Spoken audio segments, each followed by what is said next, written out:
Hello, welcome to Quackalope. Thank you for being here. Today we're having a conversation around Andromeda's Edge. Surprise, surprise, we've been doing a few of these videos. I might be moderately excited, and we're going to be talking about one of my favorite parts of board games, which is lore and abilities. We have a whole skew of asymmetric factions, which not only are integrated into the game through custom, special, unique abilities, but also have their own kind of tie to this universe and their backstory. Now, not all the artwork is done, not all the mechanics or structures are done. We're still out from the finished development phase of this game, so everything might change.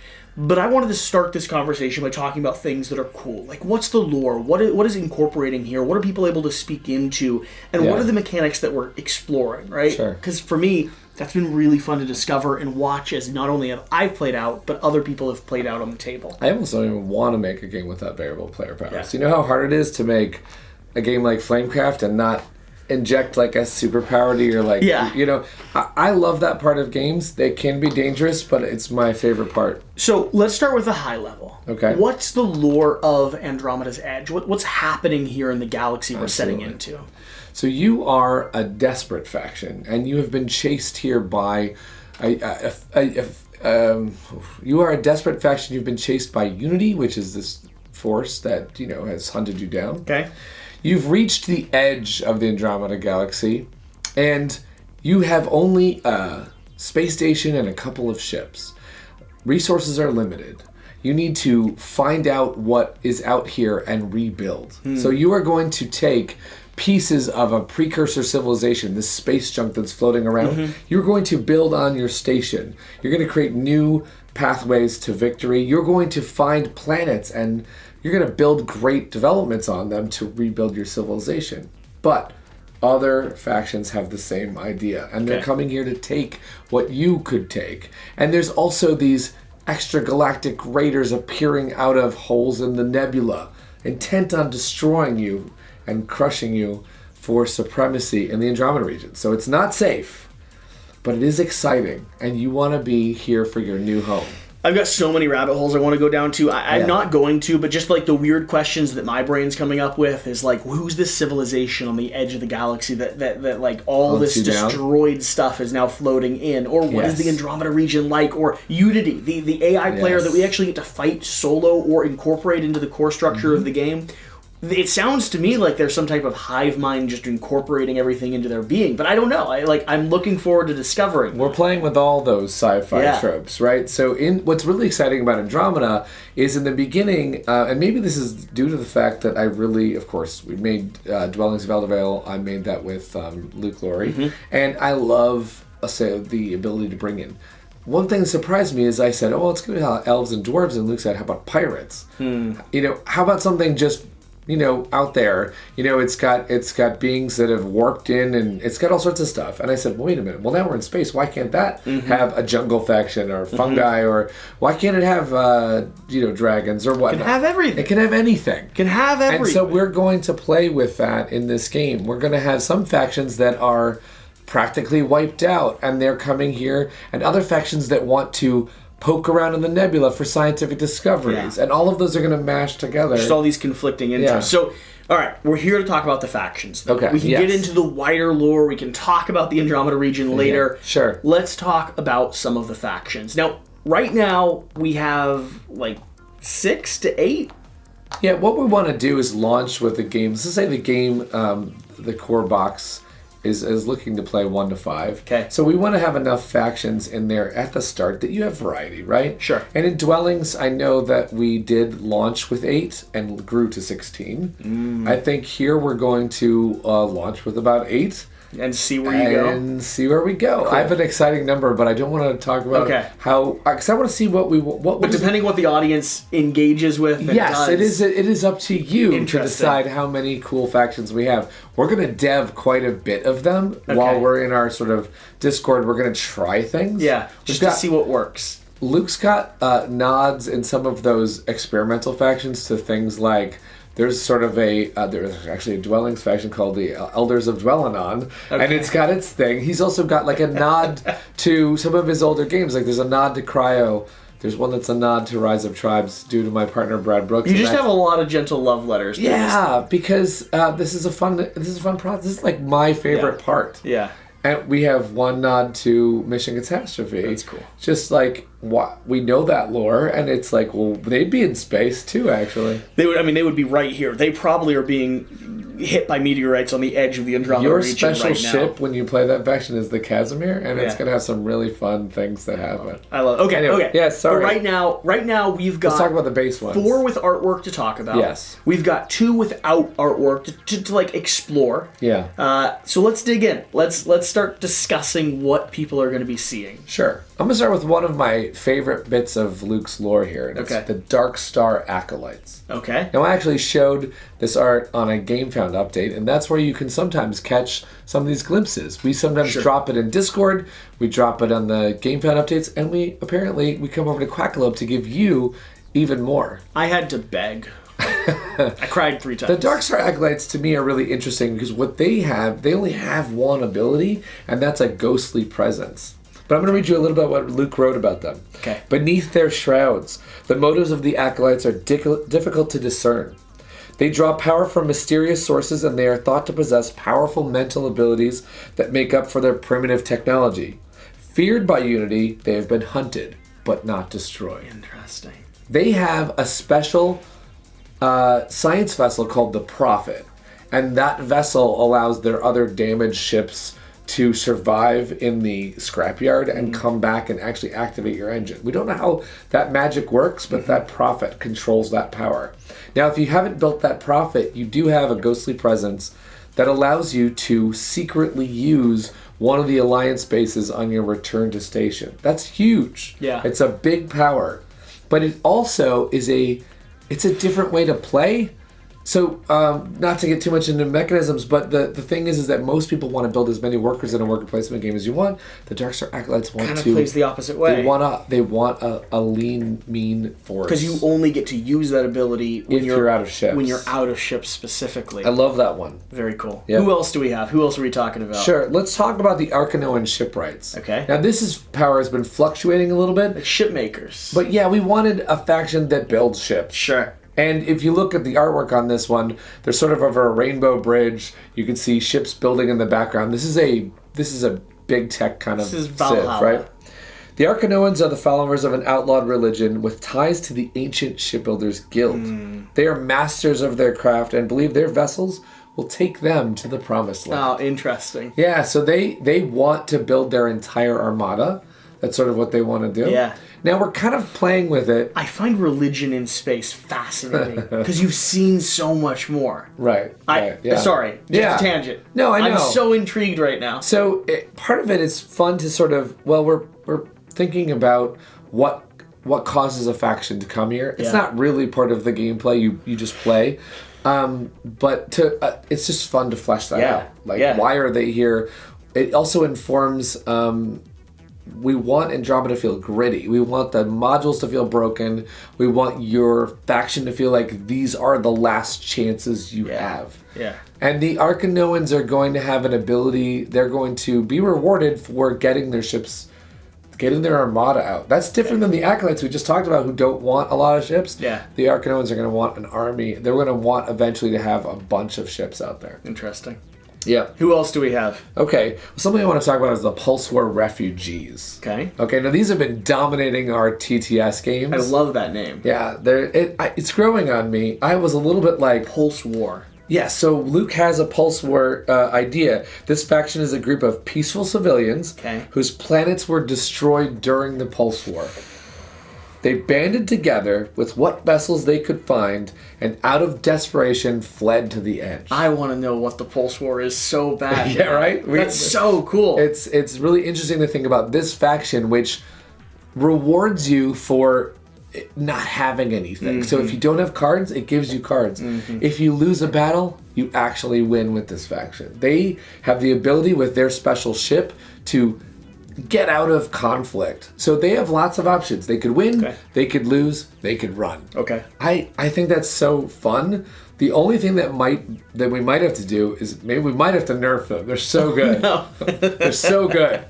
But also, what's really fun about that to me is they're really good, but only if you see the combos. So when you first play them, you're like, I don't know about this band of civilians. But then you kind of go, wait a minute, but if I do this and this, you see it. Suddenly it clicks. I love that one. Nice. And some really cool art. I should shout out Sergio Chavez is our artist here. He illustrated Rise of Tribes. He illustrated Mission Catastrophe. He actually was a really key artist in Dwellings of Eldervale. Okay. He did all of the air factions. If you've seen those air factions, they're amazing. But he also did all of the hexes and the elemental board. He's very talented.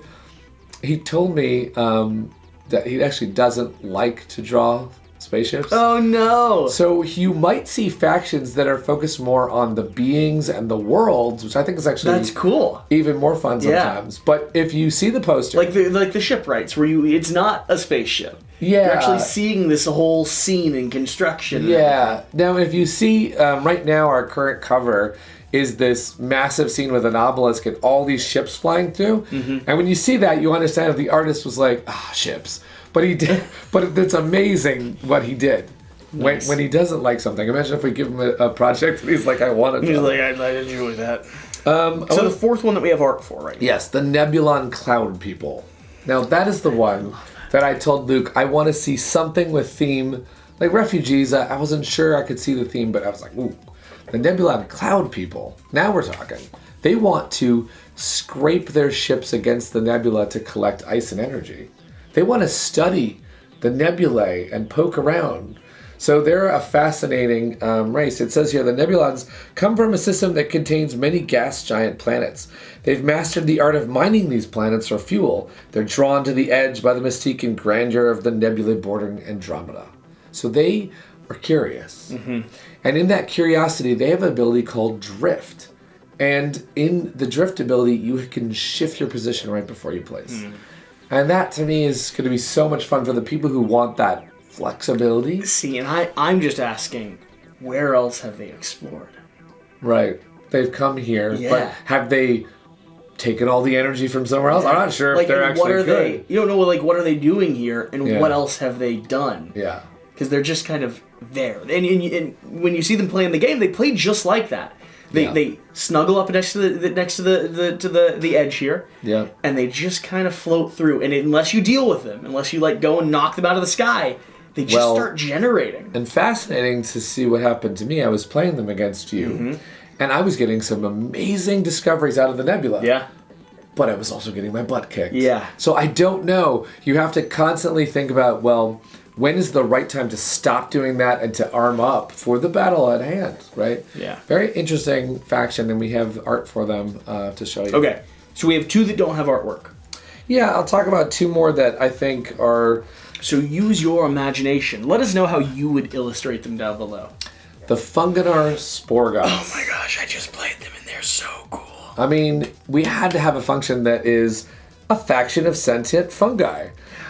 The Fungar have grown spores across the galaxy. They don't need much to survive, and they take many forms. My thought is, like, it's this kind of amorphous fungal, like, creature, right? Right. But it can just kind of travel through, like, if you imagine what fungus does in the earth. Yeah. Like, look underneath the earth, and you'll see these tendrils that just tie the entire fungal plane together. Yeah. And in my mind, the galaxy is kind of like that. Sure. Where there's one strand just stretching for light years across the galaxy, and this is their being. This is it. And their ability is that in the scrapyard, they actually start generating resource and carbon from decomposing as long as beings. things are decomposing there. And so I'm imagining like a little sprout of fungus pops up on the edge of rust and on the body that was floating in space, and all of it is me, and all of it ties to me. Yeah. And the other ability that they have is that they can construct buildings out of completely organic matter. Yeah. So even though this says, hey, you need titanium to build this, they're like, nope, we're going to shape a city out of this. Yeah. So that's going to be really fun to see people play that. They might be my favorite faction right now. Yeah, I can see it because it's so different, right? They're weird and they're gross. Yeah, weird and gross. Oh yeah, their special ship. The special ship is toxic. It's spore clouds. If you want to punish people in this game, you're like, well, I lost, but you got poisoned. You also got destroyed. Man, that's some good stuff. All right. I want to talk about the Macaron Synthborne also, because I asked Luke, we had to have sort of a Borg or a Terminator faction. Okay. So the Macaron are artificial beings built by other artificial beings, seated with the memories of a people from an extinct civilization. Wait. Roll me back one time. Yeah. Artificial beings built by other artificial beings, seated with the memories of people from an extinct civilization. So we're 2 to 3 stages away from the actual creators of the AI. Right. Holy, what does that make? I don't know, but they've got these long legs. I've seen an early sketch, we don't have it yet, but they've got these, there's a really cool creature factor to them.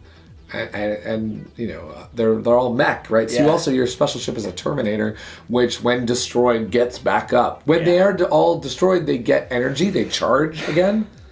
It also says they responded to a signal known as the calling. They abandoned their designated roles and followed the signal here.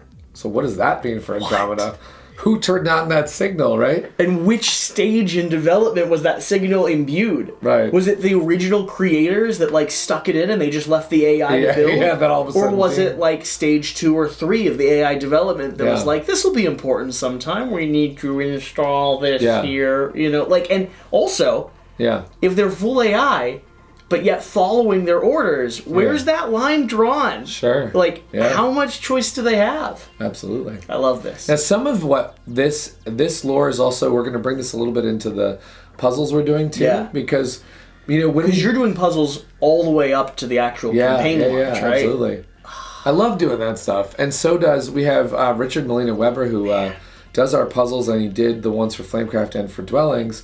And he loves to get into it. So each puzzle is going to be around a faction, and it's going to sort of bring back that lore. Now, we might write some more articles, too. When we did the Dwellings launch, we wrote about how the rats got through the portal. So we might flesh these out. Yeah. Or you can use your imagination when you're playing.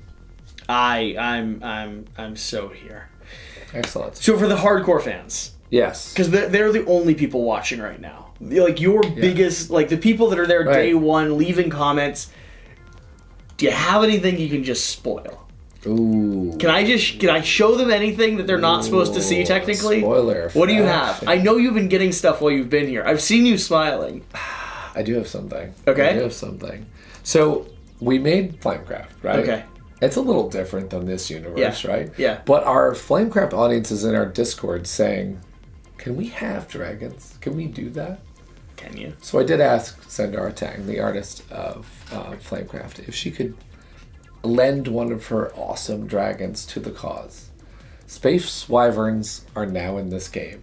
Yes. She talked to Sergio. They talked about how she wanted to build that, and these are going to be crafty welders. We don't exactly have their powers completely. We don't have their ship yet, but we do have the arts from Sandara, and it's gorgeous.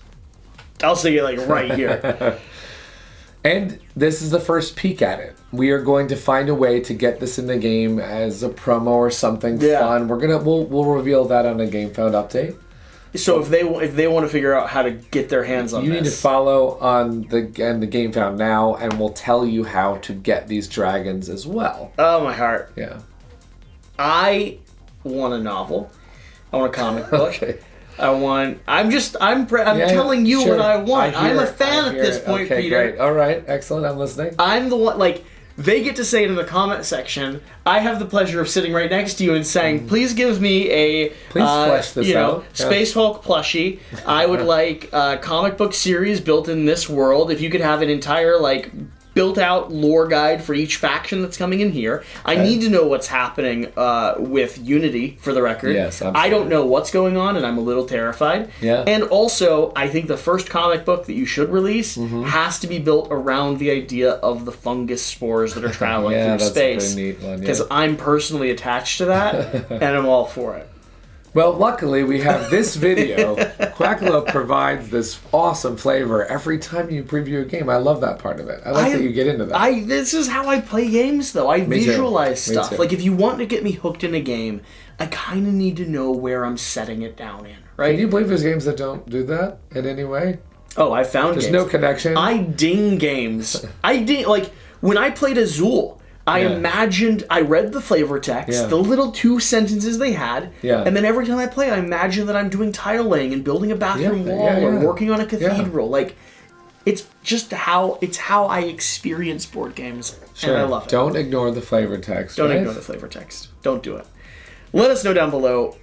First off, what are you most excited about? What are you interested in? And also, the real question right now, the thing that I want to hear, because I think there's going to be opportunities for it if enough people are talking about it. Mm-hmm. I want to know what sci-fi nonsense you want to see incorporated as a love letter in some form or fashion. Oh, absolutely. I want to hear it all. So, like, I'm advocating personally, just off of my own back, for something around, like, the number 42, like AI computer type of thing that can answer. Dolphins, I think, need to be here. Dolphins. I'm on that side. I hear that. But then let me step back.